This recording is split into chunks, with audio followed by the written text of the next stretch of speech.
സ്നേഹമുള്ളവരെ, നാളെ മാർച്ച് 22 അതിരൂപതയിലെ പാലിയൂർ തീർത്ഥാടനമാണ്. എല്ലാവരെയും ഈ പാലിയൂർ തീർത്ഥാടനത്തിലെ സ്നേഹത്തോടെ സ്വാഗതം ചെയ്യുകയാണ്. വിവിധ ഫൊറോന പള്ളികളിൽ നിന്ന്, പ്രത്യേകിച്ച് ലൂർദ് പള്ളിയിൽ തുടങ്ങുന്ന പദയാത്ര ഉച്ചയ്ക്ക് 11 മണിക്കാണ് പാലിയൂരെത്തുന്നത്. ഈ പദയാത്രയിൽ പങ്കെടുക്കുന്ന ഒരുപാട് ആളുകളുണ്ട്. എനിക്ക് തോന്നുന്നു ഈ ദിവസങ്ങൾ അതിനുവേണ്ടി പ്രാർത്ഥിച്ചൊരുങ്ങിയ രൂപതയും ഒരുപാട് വിശ്വാസികളും ഒക്കെയുണ്ട് അതിന് പുറകിൽ. അതിന് മുഖ്യാതിഥിയാകുന്നത് CBCയുടെ പുതിയ പ്രസിഡൻ്റായ ഹൈദരാബാദ് ആർച്ച് ബിഷപ്പ് കർദിനാൾ ആൻ്റണി പൂലയാണ്. ഈ പദയാത്ര ഏറ്റവും ഭംഗിയായി തീരട്ടെ. വർഷങ്ങളായി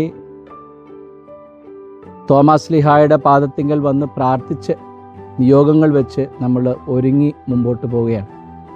തമ്പുരാൻ്റെ അനുഗ്രഹങ്ങൾ പദയാത്രയിൽ പങ്കെടുക്കുന്ന എല്ലാവർക്കും, ഈ നിയോഗങ്ങൾ പങ്കെടുക്കുന്നവർക്കൊക്കെ ഉണ്ടാകട്ടെ എന്ന് പ്രാർത്ഥിക്കുക. കർത്താവിൻ്റെ പീഡാനുഭവ മരണ ഉത്ഥാനങ്ങളിലൂടെയൊക്കെ നമ്മൾ കടന്നു പോകുമ്പോൾ നമ്മുടെ മനസ്സിലുണ്ടാകേണ്ട ഒരു ചിന്തയുണ്ട്. എനിക്ക് തോന്നുന്നു ഈ ദിവസങ്ങളിലൊക്കെ ഒരുപാട് പ്രാർത്ഥനയോടുകൂടി വിശുദ്ധ കുർബാനയിൽ പങ്കെടുക്കുന്നവരെ, കുരിശിൻ്റെ വഴി നടത്തുന്നവരെ, അതുപോലെ 7 പള്ളി സന്ദർശനങ്ങൾ, 14 പള്ളി സന്ദർശനങ്ങൾ, മലയാറ്റൂർക്ക്, കനകമലയ്ക്കൊക്കെ തീർത്ഥാടനങ്ങൾ നടത്തുന്ന ഒരുപാട് ആളുകളെ നമ്മൾ കണ്ടിട്ടുണ്ടാകും. ഒരുപക്ഷെ നമ്മളൊക്കെ അതിൽ പങ്കെടുക്കുന്നവരാകാം. പക്ഷേ നമ്മൾ ഈ പദയാത്രകളെല്ലാം നടത്തി, കുരിശിൻ്റെ വഴികൾ നടത്തി, ഇതുപോലുള്ള പീഡാനുഭവ ചിന്തകളിലൂടെയൊക്കെ നമ്മൾ കടന്നു പോകുമ്പോൾ എൻ്റെ ജീവിതത്തിൽ എന്തുമാത്രം മാറ്റമുണ്ട് നമ്മളൊന്ന് ചിന്തിക്കുന്നത് നല്ലതാണ്.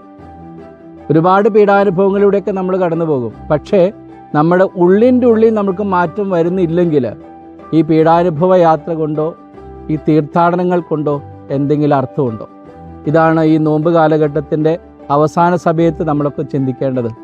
എൻ്റെ ജീവിതത്തിൻ്റെ എൻ്റെ ഉള്ളു കീറുന്നില്ലെങ്കിൽ, എൻ്റെ ഹൃദയം കീറുന്നില്ലെങ്കിൽ ഈ പദയാത്രകളോ ഈ 7 പള്ളി സന്ദർശനങ്ങളോ 14 പള്ളി സന്ദർശനങ്ങൾ കൊണ്ടൊന്നും അർത്ഥമില്ല. എനിക്ക് തോന്നുന്നു ഇന്ന് വാട്സപ്പിൽ വന്നൊരു ചിന്ത ഞാൻ നിങ്ങളുടെ മുമ്പിലേക്ക് വയ്ക്കുക.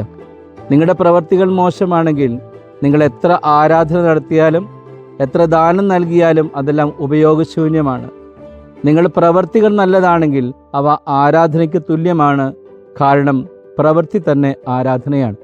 സ്നേഹമുള്ളവരെ, നമ്മുടെ ചിന്തയും നമ്മുടെ മനോഭാവവും നമ്മുടെ പ്രവൃത്തികളും ഏറ്റവും നല്ലതാണെങ്കിൽ, ദൈവേഷ്ടപ്രകാരമാണെങ്കിൽ, അത് തന്നെയല്ലേ നമ്മുടെ ജീവിതത്തിൻ്റെ നന്മ എന്ന് പറയുന്നത്. ദൈവം ആഗ്രഹിക്കുന്നതും ആ നന്മ തന്നെയല്ലേ. നമ്മൾ അർപ്പിക്കുന്ന പ്രാർത്ഥന, നമ്മൾ കാണിക്കുന്ന നമ്മുടെ നിയോഗങ്ങൾ ദൈവത്തിന് ഇഷ്ടപ്പെട്ടതാകണമെങ്കിൽ നമ്മുടെ ഉള്ളിൻ്റെ ഉള്ളും നല്ലതാകട്ടെ. എല്ലാവർക്കും ഈ ദിവസങ്ങളുടെ പ്രാർത്ഥനകളും ആശംസകളും നേരുന്നു. പീഡാനുഭവ യാത്രകളിലൂടെ കടന്നു പോകുമ്പോൾ ഏതെല്ലാം അവസ്ഥകളിലൂടെ, ഏതെല്ലാം സങ്കടങ്ങളിലൂടെ നമ്മൾ കടന്നു പോയാലും അവയെല്ലാം ഉൾക്കൊള്ളാനുള്ള മനക്കരുത്തും ധൈര്യവും തമ്പുരാൻ നമുക്ക് ഓരോരുത്തർക്കും തരട്ടെ എന്ന് പ്രാർത്ഥിക്കുന്നു. എല്ലാവർക്കും ദൈവാനുഗ്രഹങ്ങൾ നേരുന്നു. നന്ദി.